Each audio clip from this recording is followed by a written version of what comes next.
அபிஷேகம் நடத்து.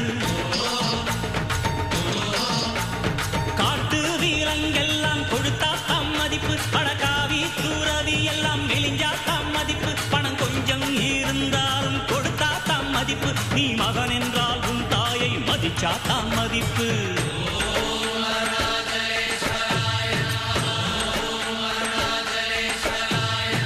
தனக்கென வாழ்பவன் இருக்கையில் இறக்கிறான், பிறக்கென வாழ்ந்தவன் இறந்துமே இருக்கிறான். உன்னை விடவும் எனக்கு வேறு உறவு இல்லையடா, என்னை என்றும் வாழ வைக்கும் தெய்வம் தெய்வம் நீயடா. அதாண்டா இதாண்டா அருணாச்சலம் நான் தாண்டா, அன்னை தமிழ்நாட்டுல நான் அனைவருக்கும் சொந்தண்டா.